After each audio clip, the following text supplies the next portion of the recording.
Good afternoon, everyone. I'm making this video from home while I am waiting for a detective and or officer to arrive. I did call and put in a complaint.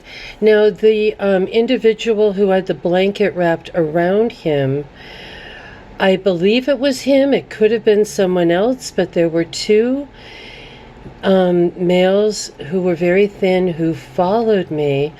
They actually beat me. They're very, very quick in my car to the Olympia Police Department. And even more interesting, they were sort of circling around when I left. And I really wanted to film and get their pictures, but I was shaking. I was shaking so much. And I didn't know that the film had stopped, and neither did she.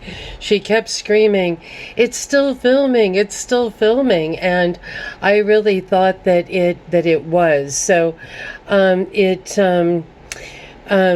as you could see, she took the camera from me, from my hand, and from really both my hands as I was holding, and just wrenched it and then took off going straight, behind me, which was a kind of a little tongue, I guess, at the tip of the sound, that dirty little sound.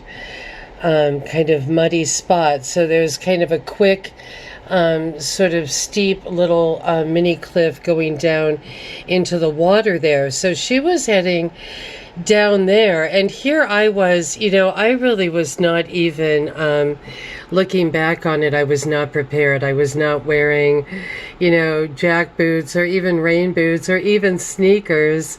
I had dropped my daughter off at school and was really just in kind of slippers and a dress kind of thing, like what you drop your kid off in at school in, and had just done a couple of little errands, put gas in the car. And this was not super planned, but when I saw in the newspaper a couple of days ago, and remind me, I'll try to put that link in for everyone, that that it was adopted. It was adopted. Actually, let me go over to the computer so I can show you. It was adopted by a church. So supposedly the city was going to shut this camp down, and then it was adopted by a church. So let me type that in. Olympia, let me see, camp adopted by church.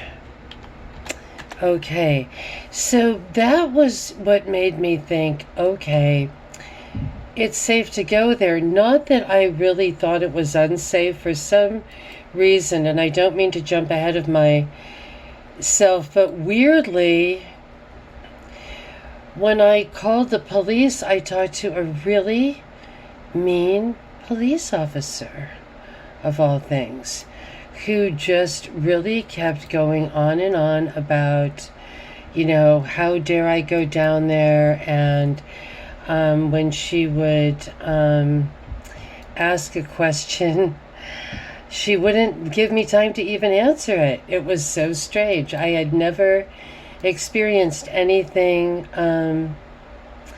like that. But here we go. Here it says, pastor says First Christian will adopt 4th Ave Bridge Camp.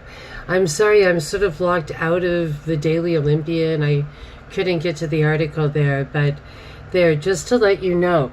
And also, when I was driving by, there was a great big, City of Olympia truck, kind of parked out front. And it just seemed really like this is a good time to go down there, right? It's like 8:30, 9 in the morning, kind of bright and early. It's a pretty day. There's a big truck. I made a point of contact. I was sort of surprised. I thought it might be, a truck that excuse me, had to do with the homeless camp, if I'm shaky. But he was actually like fixing screws on some sort of pole that really probably had more to do with the park than with the camp. But we talked for a minute. He said he was from Washington, D.C., and he'd been in Olympia about 32 years. And then I went over and, I think decided, I want to be really quiet. I don't want to wake people up.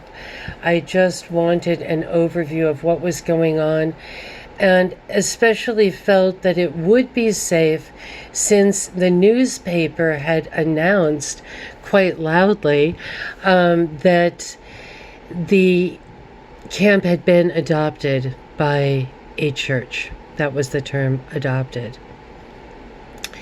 And so I quietly went, not wanting to disturb anyone. And then, as you can see, all hell broke loose. And I was, forced out of there by those three, right? As I was like walking backwards. So yes, she took my camera. So she actually had it and was going down this embankment, as it were, and I don't know, it's like the grace of God somehow swooped in here. And because she was half my age, I do need to add here that I am a legally disabled female who is over the age of 55. And I was up against a gangster, a gangster group. And it felt very organized how she made the beeline down. And then the two males just stood in the background, pushing me away as well. Very organized, very organized. So by the grace of God, I got it back. She, I think, was shocked. I think she was as shocked as I was that I got that phone back, because as soon as she got it from my hands, boy, did she run. And she just went down that embankment like she was Artful Dodger out of Charles Dickens or something, that she totally had a plan in place. I'm sure she's... this isn't her first day on the big job of being a bully, of being a thief, of knowing harassment tactics, and of, in front of all and sundry, stealing my phone from my very hands and wrenching my hands and hurting my person in the process, as I asked multiple times not to be touched. Jesus. She just, I thought that it was being recorded, and so did she. She was screaming, "Turn off your camera, turn off your camera," as I was, hightailing it out of the camp with all three of them following me, and her just screaming over and over again, "I'm gonna kill you." She was just out of control at that point.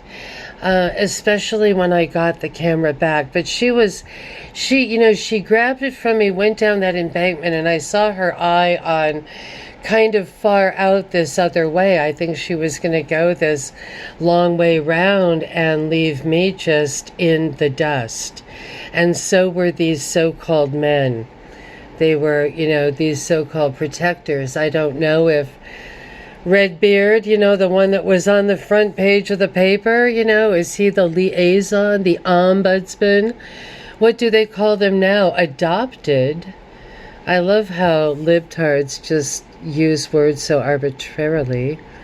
And the word arbitrary I always hear from them, so I had to spit that one back out. Sorry. Gotta take a deep breath here. Gotta listen to my pirate sounds on the Caribbean tonight or something, right? After this strong arm harassment that continued to the police station. That was a shock to me. I left thinking that once I passed the city truck, that I would have passed the Emerald City and gone back to Kansas. But no, there was this impish thing on top of the dumpster, and it really may have been the one in the blanket, without his blanket and without the hat, and a kind of very shorn, very impish griffin, with his knees up to his chin and his feet upon the side of the dumpster. This kind of little bouncy demon. And the one on the bicycle with the Peter Frampton hair, also very thin, but, different in style. This kind of, like I said, Peter Frampton hair, and wearing this long sweater coat, like a very long over-the-top female sweater coat, very costumey. All feathers or all fake fur. There was something going, from under the knee all the way up the body, all the way around. And, a kind of almost sparkly knit that seemed to catch in the sunlight, And he was riding, it appeared to be a child's bike, the kind that Dee Dee Ramone ran and wrote about the East Village in, the banana seats. And I don't know if this had a banana seat, but he was being very theatrical, whereas the other one was just this shaved head, kind of stick figure, demonic, but both were very quick on bicycles. The other one taking the back roads. I didn't see the other one pulling out, but I saw the showman. I saw, Peter Frampton in drag. So, all in all, I suppose there were 4 who were part and parcel of this. And I don't know what relationship each of them has with the church. And I am still in pain as I sit here waiting for the detective with the sweet doggy here. It's interesting that Simon didn't bark. Simon was like in shock. There was like this weird shock to it all. And that surprises me because usually he barks, and he was just completely shocked too, but he stayed right with me. And I'm glad he didn't attack anyone. I appreciate that he saw that the situation was truly dangerous, and that to add to the violence would be wrong in that instance. So, Simon, I appreciate your deep wisdom, and I thank you all for watching. This shall be used for legal purposes. I called the police the first time, and my phone was sort of so messed up, the ringer was off. So I called back and turned the ringer back on, and got a call, and it really surprised me because I did have the police come out at one point when vomit was thrown at me, and he was a really nice guy, this just very nice, affable person, just, I'm sorry you got barfed on kind of thing, and just really sweet. I think his name was Officer Wilcox. I could be wrong. It was with a W, I think. And it was just a really pleasant conversation and not very long, and he took down the report, but he was completely shocked when he asked to see my vehicle. I hadn't even looked at it. It was dark. We shined a flashlight, and there was just a ton all over the vehicle, inside and out, and he just went like, holy schmoly, I had no idea, because I had sort of washed it off of myself. I think maybe I'd placed some in a baggie or something so he could see it, but when we saw the real deal and just the whole side of the car, it was a sight to behold. So I did call this officer in what I will call good faith, the police department, today, expecting a similar response. And instead it was this woman, I think she said her name a few times. I was so PTSD, but later I did find out, I think it was Calvary or something. And first of all, she said, what time did you choose to go? And I said, I wasn't really choosing to go, but it just seemed like a good time. It was morning. My YouTubers have been curious. People in town want to know. This is a hot topic, whatever. I'm a YouTuber. And once again, I was very PTSD, and and I said it was adopted by a church. I saw a city truck. It just seemed safe at that time. I wasn't really fully prepared. And then she just, as soon as she would ask me a question, she would start talking, and then she would tell me I hadn't answered the question.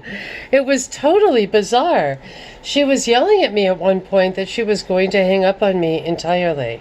I mean, it was like so surreal. And I said, ma'am, I'm sorry if I'm not being perfect right now. I've just been assaulted. I'm a YouTuber. I can't even believe I have my phone back. I'm shaking. I hurt. I'm in pain. I was, assaulted by a gangsta chick, half my age and in darn good shape and in way better shoes than me, And she would just say, well, first you said she was up, and then you said she was down, and I was saying, well, she was up, and then she ran down, but she would start talking to me during the part I would say run down, and then she would try to catch me in a lie, and I'd be like, there is no lie, watch it on YouTube. This is on YouTube. Wow. So then I just sat here and was told, don't take a shower, don't go to the hospital, just wait there for a detective. No detective came. I called back. An officer was very nice. Thank God it was someone different, just an affable man, saying, well, you're not on the list for anything. So, that's kind of creepy, right? That she is telling me to sit here and wait, don't take a shower, don't do anything. And then I am not on the list. Then he asked me for my phone number. That's how I found out about the name Cavallari, because he said that there was a name Cavallari connected with my phone. And that was my only point of contact with the police department. And so I need to put this down, because she was not wanting to take down the report. I think she was just trying, maybe the police department's been told, keep the numbers down, don't take homeless report. I don't know. Because she was it just felt dead set against taking a report. And she kept saying over and over again, why was the phone taken from you? Instead of asking more relevant questions, how do I know why it was taken from me? I cannot go into the head of this little, female gangsta artful dodger at now 10 a.m. as I'm talking to the police, or 11 by now, or whatever. So, I'm sorry, am I yelling? I'm sorry. I'm trying to be clear and I'm yelling and I'm not breathing. I'm not breathing and I'm not talking to her. I'm talking to you guys, and I don't even want to imitate her voice because it was so hostile and so robotic and so interrupting me as I was trying to speak. And then not putting down anything, and the officer then finding her, then telling me her name, then saying, oh yes, there is someone. So I don't know what that was all about, because at the beginning it was there's no one. I have now put in an email prior to the call to the second dispatch person, who I did not get his name, sorry. But I have also now put in an email to Steve Hall. We'll see what that does. Once again, this is all just for legal purposes. I'm a little bit shaken, but just really glad to have my phone back, and just in kind of a state of numb. And I really thank you all for watching, and take good care. All of you. Have a blessed day. Bye.